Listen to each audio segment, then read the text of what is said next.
The following is a presentation of the Championship Racing Network. Crossed Flags, a racing podcast. It's your midweek fix for racing news and information. Brought to you by the Championship Racing Network. Now let's head trackside to join your hosts, Steve West and Matt Nicholson. Well, after a week off, we finally get to episode number 21, which means Crossed Flags is a podcast that can officially drink. Welcome into it. We appreciate you joining us. I'm Steve West, Matt Nicholson, producer Molly, and there's Carrie. We'll talk about that in a little while. That'll come in later. Plus, we're going to talk to Molly later as well. She had a big adventure this past week, and we also wanted to get her opinion on something that Bristol Motor Speedway is talking about doing. That I'm not thrilled about. Yeah, I'm just not really sure how it's going to work. I'm not either. So we'll just deal with that. A couple of things news-wise. Congratulations out to Cole Custer and his wife on the birth of their child. Mm-hmm. We like that. Less likable is what Uncos Hollinger Racing has done in IndyCar. They have decided that Agustin Canapino, not their driver anymore. Effective now. Okay. These guys have been off for now almost 3 weeks. Mm-hmm. Why make the decision now as you're getting ready to come off your Olympic break? Your guess is as good as mine. I don't know. And they haven't announced their replacement driver yet, so we'll be keeping an eye on that. We might have more information on Saturday. We'll have more information on this whole story come Saturday as well during the 2-hour show. Don't forget about it. Check it out on CRN Live on YouTube, 9 a.m. Eastern, 8 a.m. Central Time. Let's see, what else? We're going to have a lot more information on Christopher Bell's crew chief. Let's just say that Adam's going to be available, but not traveling to the track. War room. Yeah, he's going to be in the war room at Joe Gibbs Racing because he cannot really, he had to have surgery on both legs. Mm-hmm. How do you blow out both patella tendons at the same time? We'll give you all the details Saturday morning. Molly, you'd be interested in that. We'll have to tell you about that later. Borrowing a song title from the late Toby Keith. I ain't as good as I once was. Yeah. Mm-hmm. No, Adam, you're not as good as you once was. Yeah. As we all get older, we all come to the realization that our brain says, oh, yeah, we can do that. And then your body goes, no, you can't. I've learned that real quick lately. Yeah. All right. So let's get into the meat of this here. Coming up a little bit later on, he's going to be on a soapbox. We're going to be talking about Parker Retzlaff, and he's getting a pretty good opportunity. But NASCAR's making him do something that they don't really make everybody else do. Yeah. We've got prime examples of that.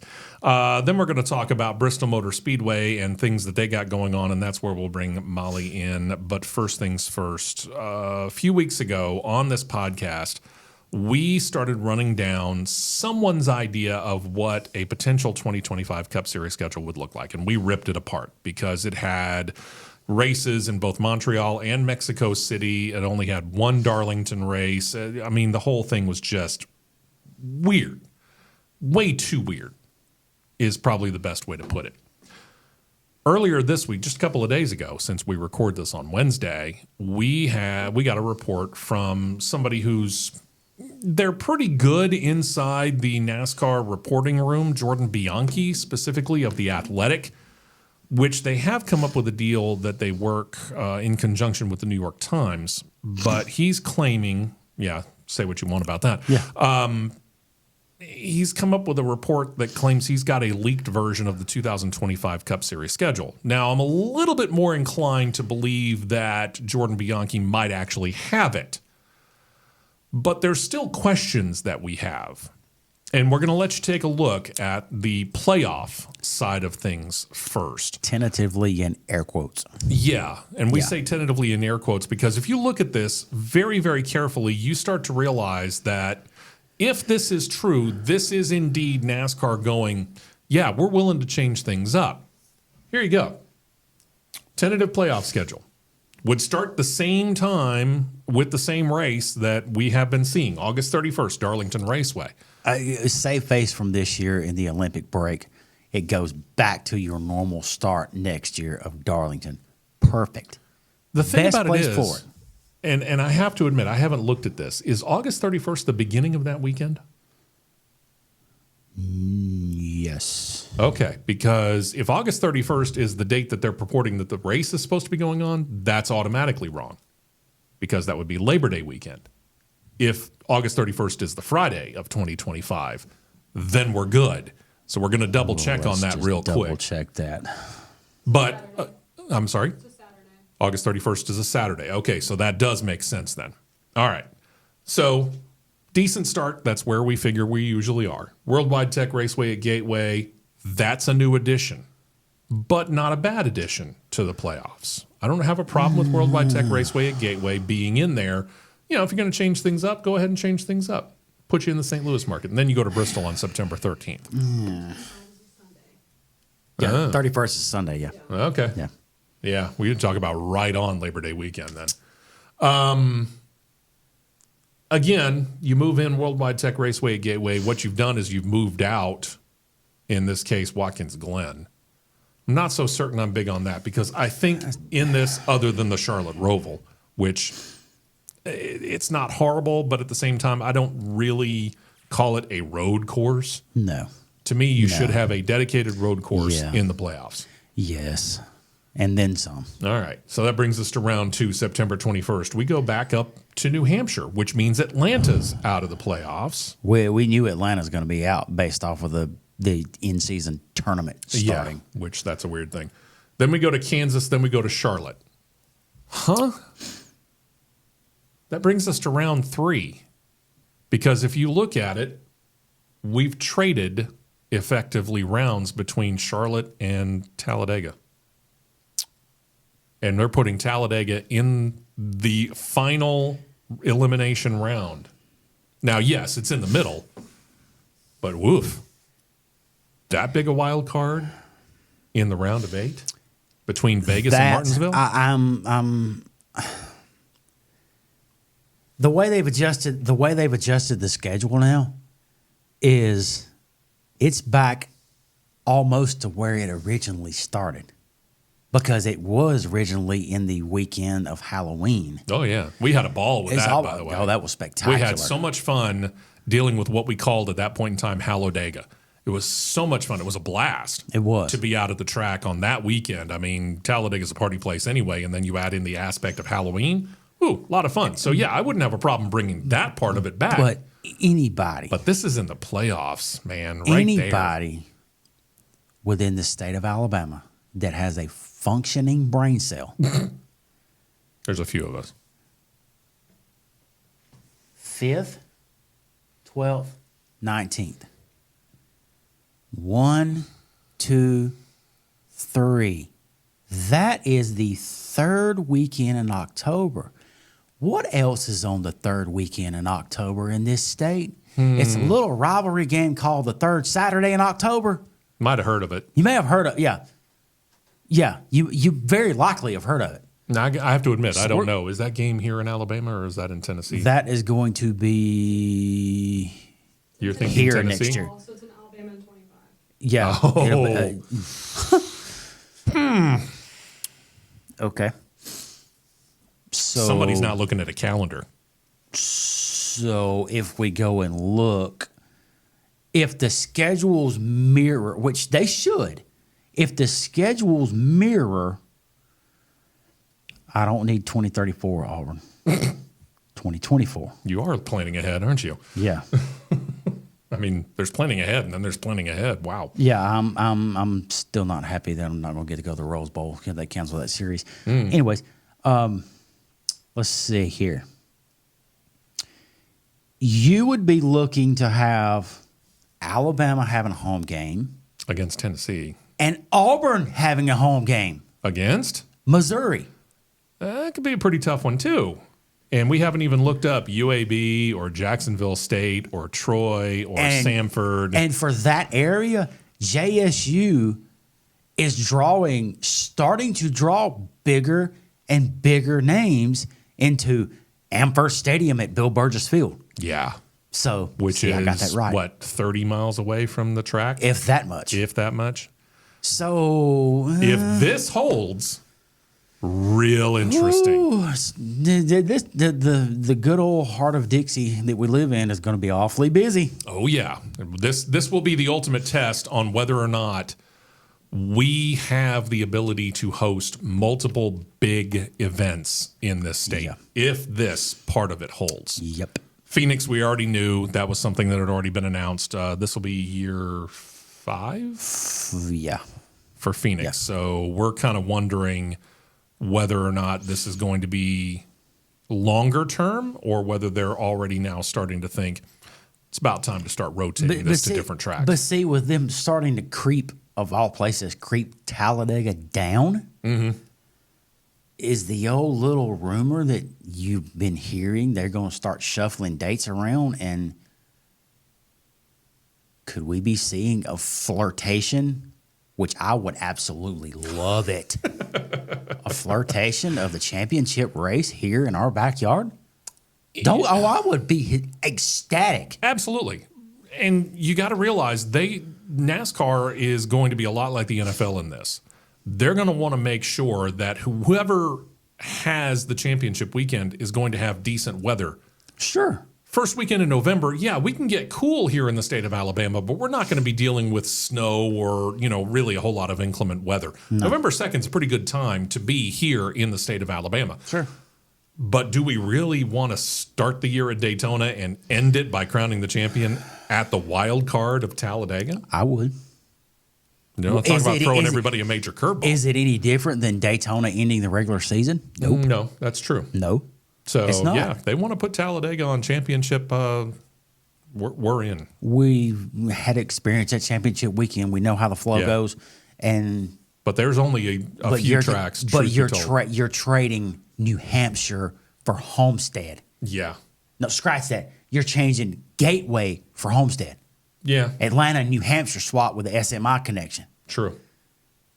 Why are we swapping arguably the best 1.5-mile track on the circuit for a flat track? Why? Now, I will say this. The visuals of like sky shots on September 21st in New Hampshire, it's going to be pretty. It will be, yeah. I've been in New Hampshire in the fall like that, and it will be a sight. It's pretty. There ain't no doubt about it. I don't know. We'll keep an eye on this. But that led to a potential release of a full 2025 schedule that I believe Jordan Bianchi also kind of came up with. And this one's interesting because we keep getting more and more information when it comes to this. Now, this particular slide that you're about to see or that you're seeing also includes that playoff slate that we were just telling you about. And that does match up. Here's where I want to throw this line in here. Here's where, and you're going to see it here in just a little bit, if this schedule is the one that holds, of where everybody that works in the front office of NASCAR that comes up with this schedule needs a cognitive test like the president of the United States has to have. Yeah. Because you're going to see why in a minute. All right. So let's kind of go through this here. Sure. Not much different here, although they are saying, again, what we saw earlier, clash at Bowman Gray. That's going to be real intriguing. I'd be in for it. South Carolina didn't get a whole lot of snow, so. North Carolina. Well, that's true. Right on the edge, though. Daytona duels, Daytona 500, Atlanta, that's what we've seen. COTA moves up a little bit, and then to Phoenix, then to Vegas. Somebody's actually using their brain because you're on that trek going down I-20 over to I-10 to run COTA, Phoenix, Vegas. Yeah. Makes and then sense. You're going to jump all the way to Homestead, Miami. Remember, we were talking about how you basically traded that out of the playoffs. Give me a break. Miami, Martinsville, Darlington, that's throwback weekend. Bristol, and then you take an Easter break before coming to Talladega. A week off before a plate race? And this matches with what we saw from the IndyCar schedule that came out earlier this year. Because the next weekend NASCAR's in Texas, that's when IndyCar comes to Barber. So that keeps NASCAR and IndyCar back-to-back here in the state. It's making sense. Kansas, North Wilkesboro, that's All-Star Weekend again. Still don't have a problem there. Charlotte, Coca-Cola 600, Nashville. Cognitive test time. There you go. Who June with 8th. a functioning brain cell is going to project going to Mexico City in June? That's kind of like scheduling Talladega again in July. Who? Why? You're going to go from Mexico City to Michigan? Yeah. Somebody get a globe. You had the map here. Right in here. You had it. You were going good right here. Here, you lost it. But they're also saying this. NASCAR has not finalized this. The word that we got earlier this week is that NASCAR is talking between Mexico City and Montreal to put one of them into that slot. They think the leader in the clubhouse is Mexico City, but there's still the door open for Montreal. Montreal to Michigan makes a heck of a lot more sense than Mexico City to Michigan. Because Charlotte. Nashville, Mexico City, and Michigan, that's a 3-week stretch. Charlotte Holy cow.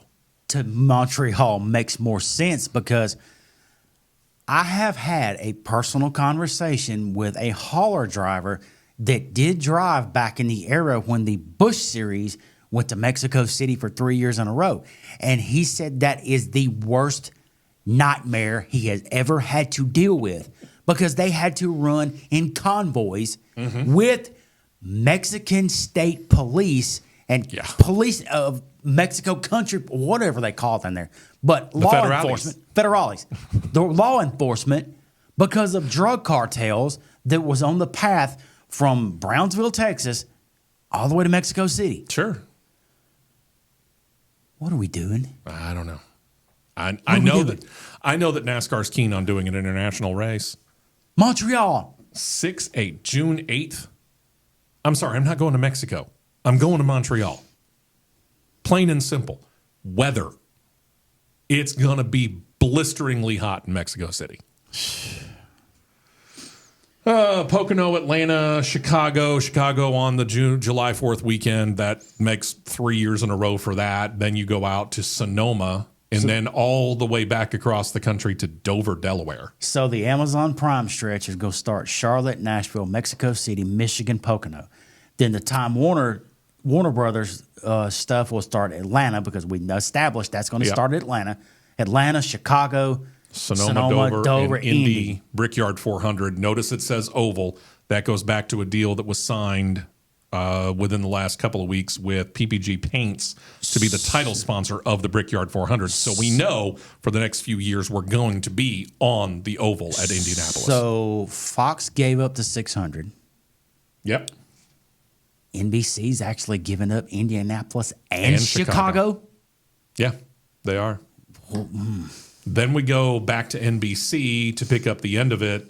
Iowa, Watkins Glen, Richmond, Daytona, which that's not all that terrifically different from what, I mean, the order's a little different. Obviously, we've already been to Iowa this year, but all of those tracks were there, and then you get into the playoffs. This is more realistic than the schedule that we saw earlier this year, but woof, if this is the actual schedule, look at it. The only off weekend that you have from the beginning of the season is Easter, and then you don't get another weekend off for quite a while. Through the rest of the year. That's a long stretch to go from May or April 27th to November 2nd without an off weekend. I'm not sure 100% that this is realistic. I'm hoping it's not realistic. But we'll find out. Jeez. We'll find out real soon, I'm thinking, because this seems to be getting closer and closer to them actually giving us a release date. Let's hope so.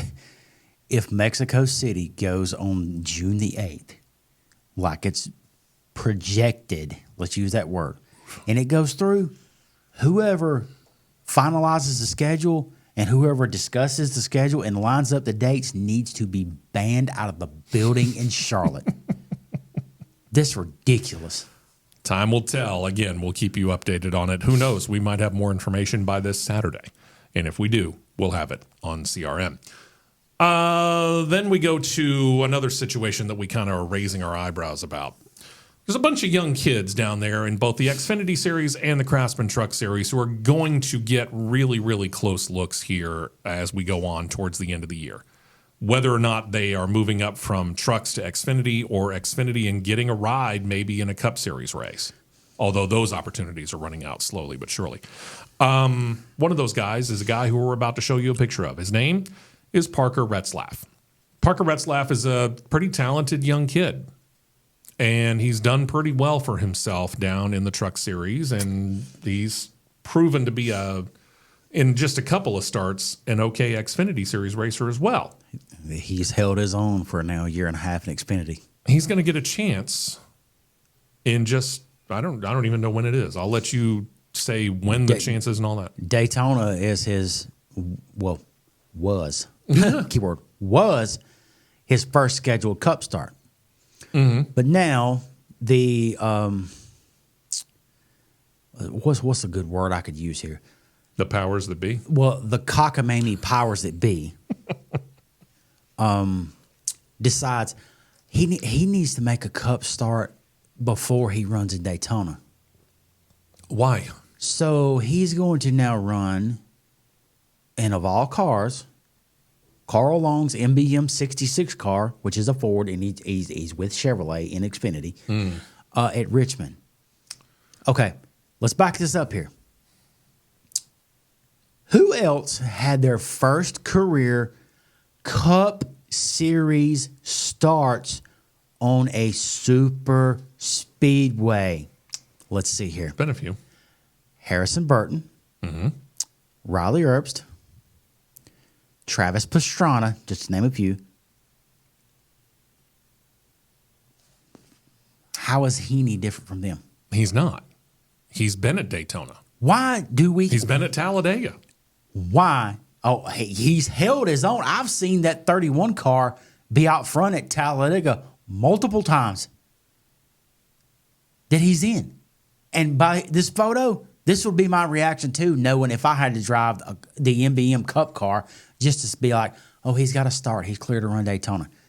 He's ran enough super speedway races in Xfinity. In better cars than the MBM car. That I would drive the Xfinity car before I drove that Cup car he's going to have to drive just to get clearance to drive Daytona. This makes no sense. Yeah. You've let other people do it.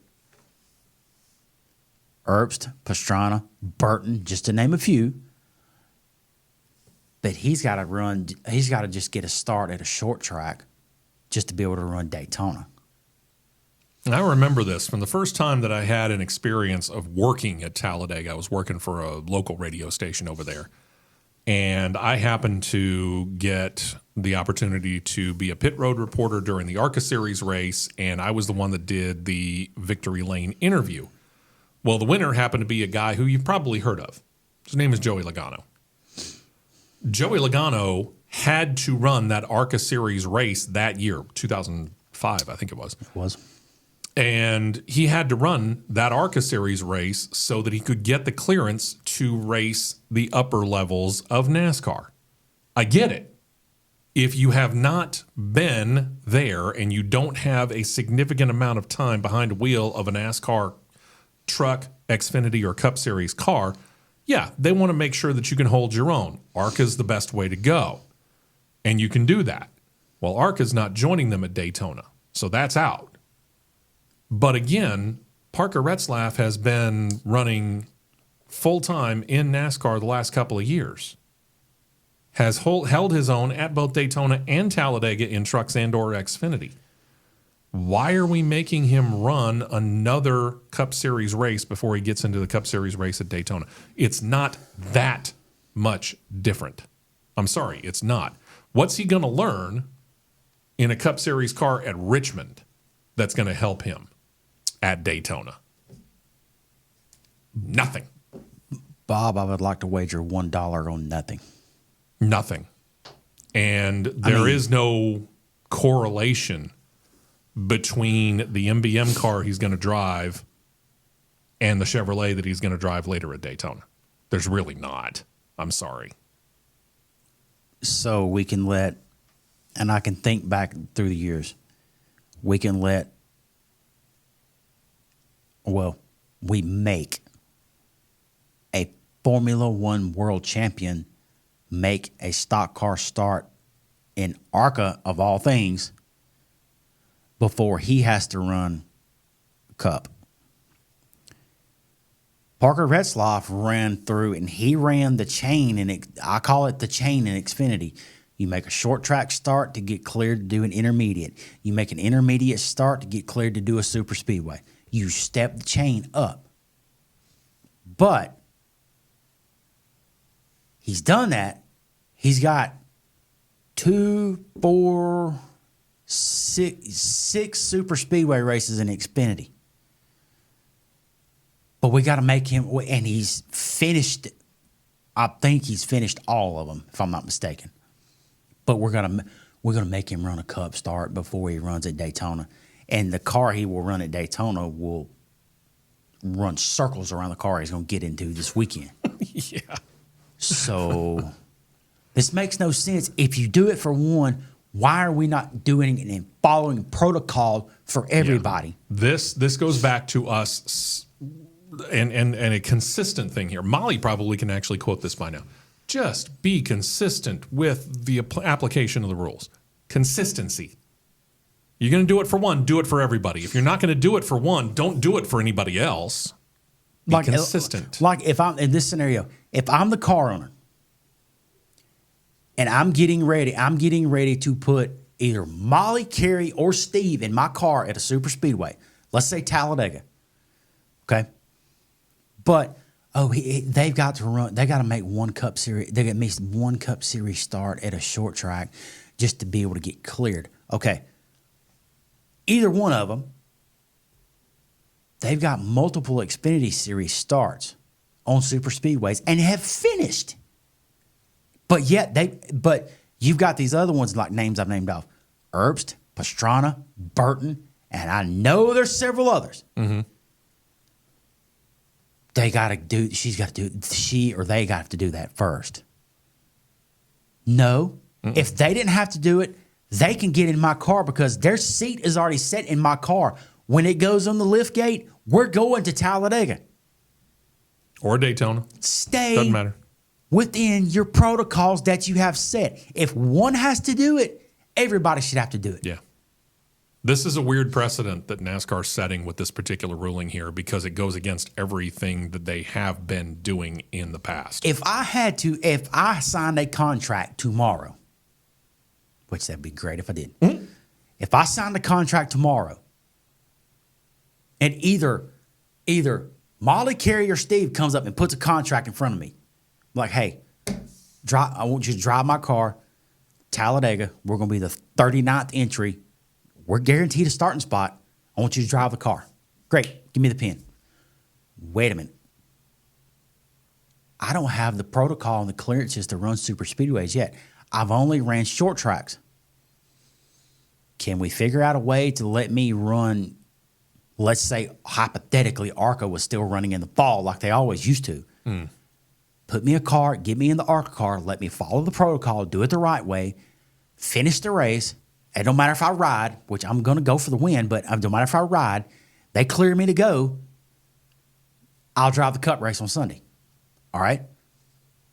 He and I know somebody that had to go through a solo, this is how easy it is, ARCA, go through a solo car test. All he had to do was make just a handful of clean laps. Yeah. You make clean laps, hey, you're cleared to go get in a pack of 43 cars. What? Yeah. Welcome to it. Welcome to the show, boys. This is that argument of be consistent in your rulings. That's all we're asking. Just be consistent. And this is radically inconsistent. Okay, he's mentioned the name Carrie. This is where we're going to bring Molly in because, this is an interesting situation. You've heard the name Carrie. We're going to introduce you to Carrie here probably next week because Carrie's going to start being a part of this show, and that means, unfortunately, that Molly's going to be less a part of this show. Kind of hate that, but at the same time. We like Carrie. Carrie's a good guy. Fair warning, Carrie, we're going to bring you in on conversations. Might need to be final class session next week. Maybe so. Maybe so. Just saying. All right. So Bristol Motor Speedway. Yeah. All right. Let's pave this road for a moment, shall we? Yep. Earlier on this year, there was a question about where the clash might happen in 2025 and beyond because it does appear that we're done with the LA Coliseum. Hallelujah. Spectacular. They have said that they want to be in the Southern California market. Okay, do us all a favor. Slam the accelerator on the construction project at Auto Club. You've got a built-in track right there. That has now taken a different shape. Yeah, I know. Again. Good grief. Yeah, again. So it appears, if the schedule that we just showed you just a little bit earlier on in this podcast comes together, that the Clash is going to be in the Carolinas at Bowman Gray Stadium as opposed to Southern California. Okay, whatever. Now we're hearing that they want to take a track, Bristol Motor Speedway. You know, this place right here. That one. Think about this place, okay? 160,000 people can sit their butts in seats, and that's not including the suites. That's just in the grandstand, right? 160,000 people. 159.9 packed themselves in a few years ago when they took the infield and made a football field out of it. The official tally on that one was 156,990. 156,990. Yep. That was a game between the Tennessee Volunteers and the Virginia Tech Hokies. Battle at Bristol. Now, I can see how you can put a football field there. Easily. Can you put a baseball field there? No. Come Friday, Major League Baseball and Speedway Motorsports Incorporated are talking about putting a baseball field inside Bristol because they want to put a game. Let me repeat that. A game between Atlanta and Cincinnati there. Creativity, Why?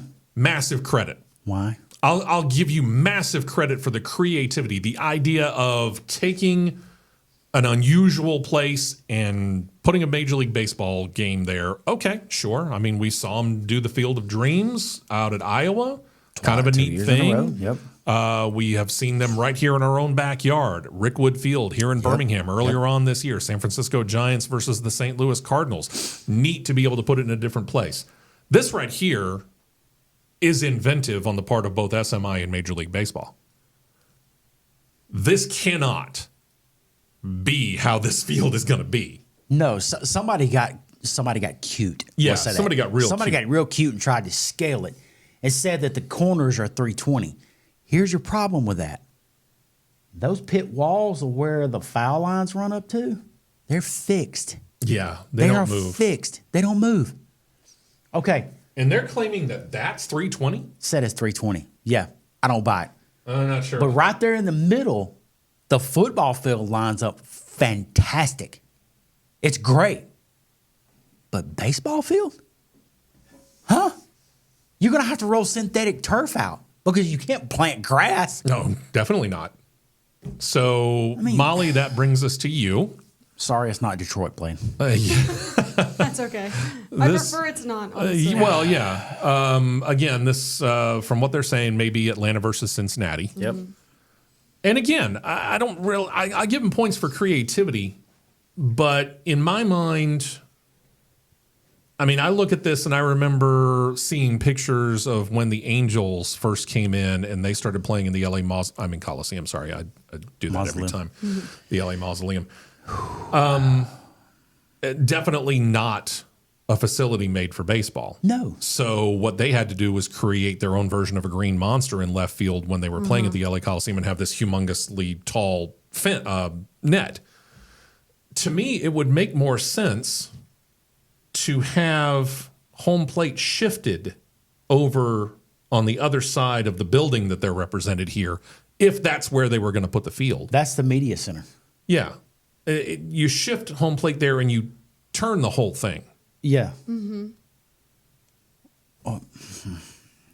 I mean, you said when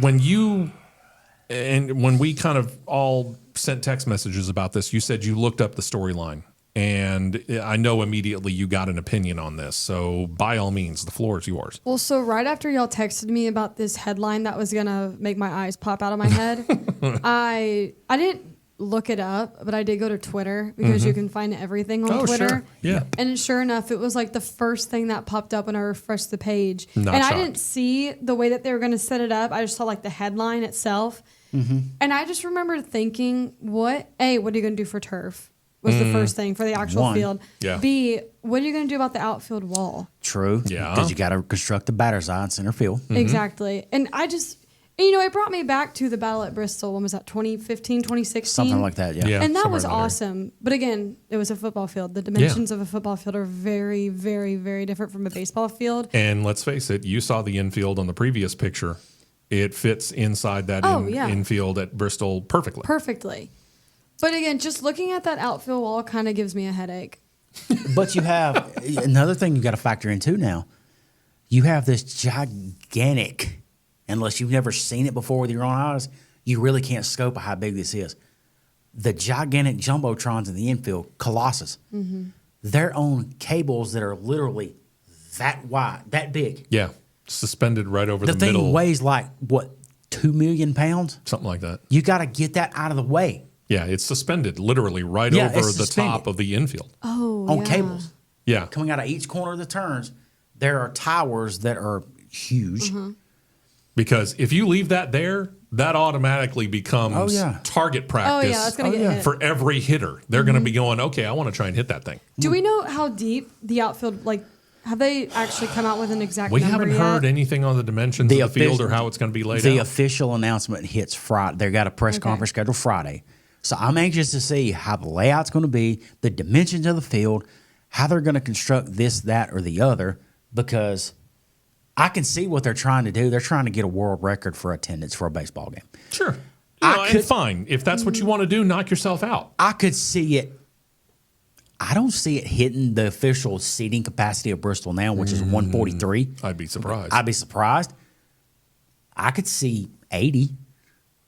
But when you have, if you construct Which the is field, not the record, by the way. No, once you construct the field on one end of the infield or the other, you're gonna cut seat. You're gonna have very, very obstructed view because that right there at the bottom where they have this set is turn 3 and 4. That's the turn 1 and 2 end of the field, the racetrack. Turn 1 and 2, you're gonna be like you're looking at ants. Yeah. Well, and see, that's what I don't like about it, because that's the beauty with, a game like football or baseball or even basketball, is that it's so intimate because the fans are so close to you. Like, Sure. you can catch Yeah. a foul ball. Sure. I don't know how you would do that here. Not really. By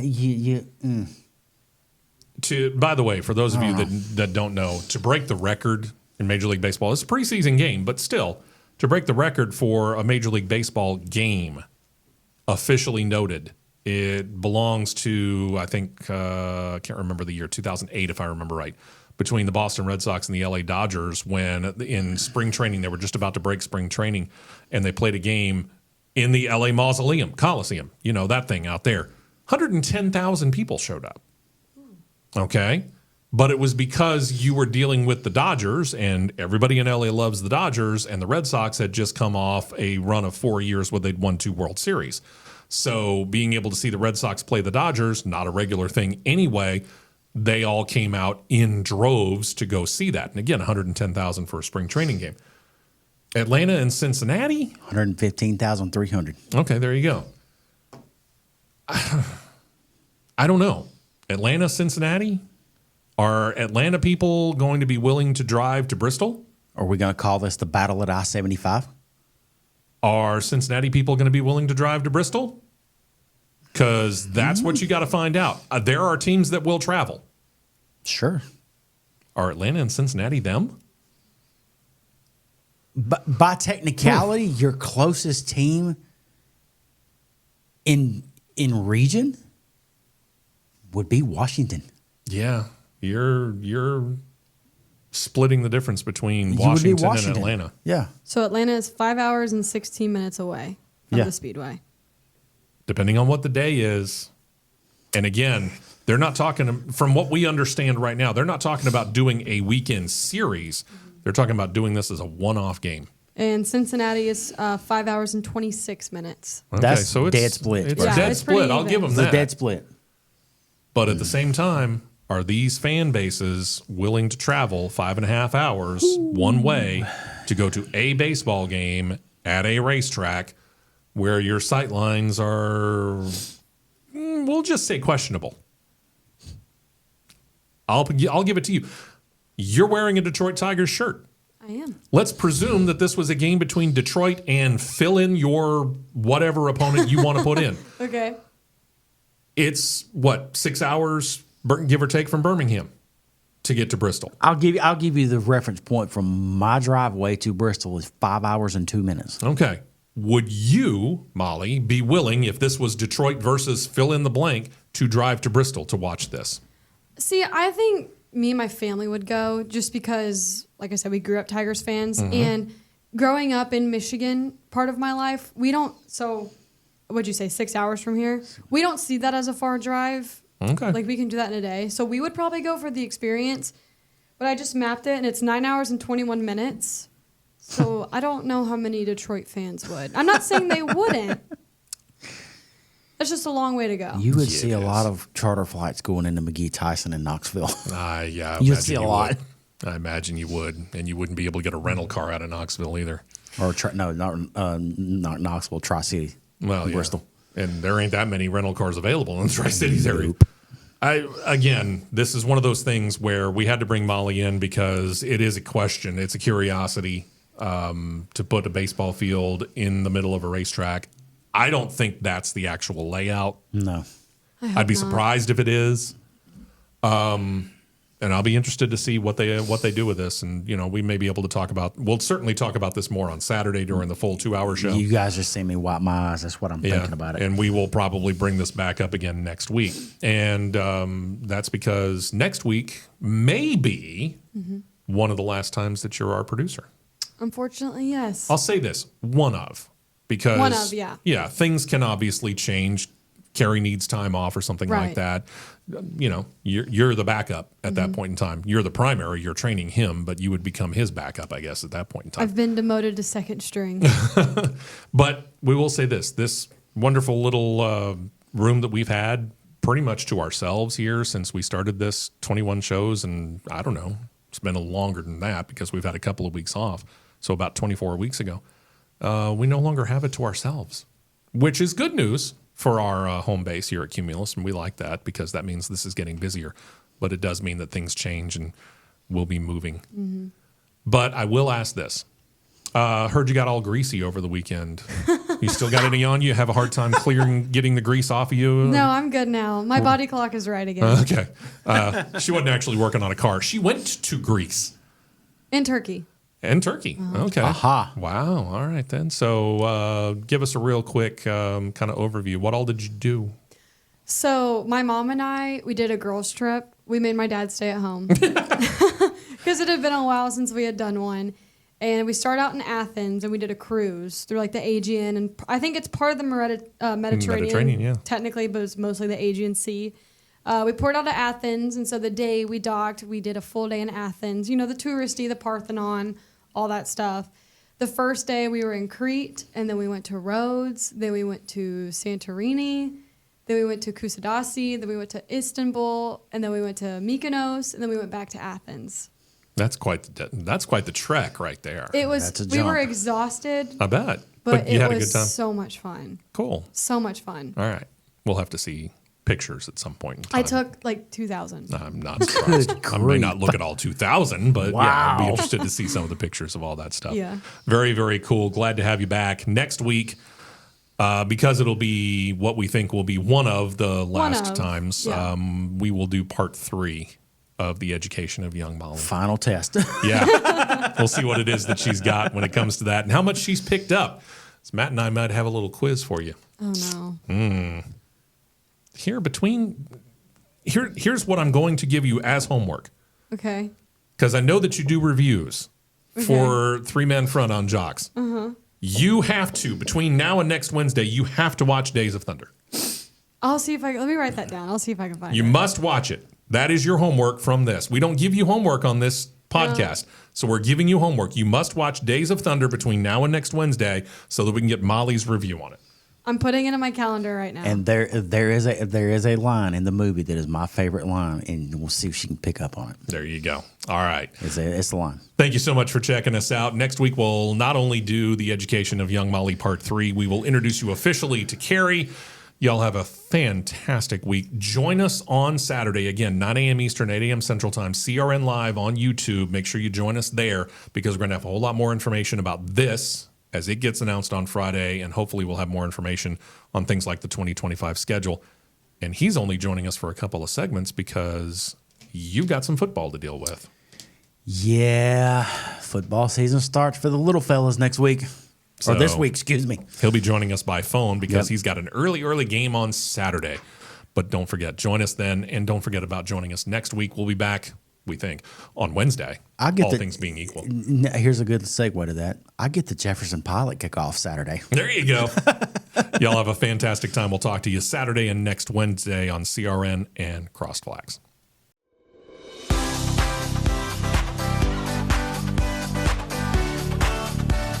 You've been listening to Crossed Flags, a racing podcast. For more content like this, subscribe to CRN Live on YouTube, and you'll be set to catch the 2-hour live show every Saturday morning at 9 Eastern, 8 Central.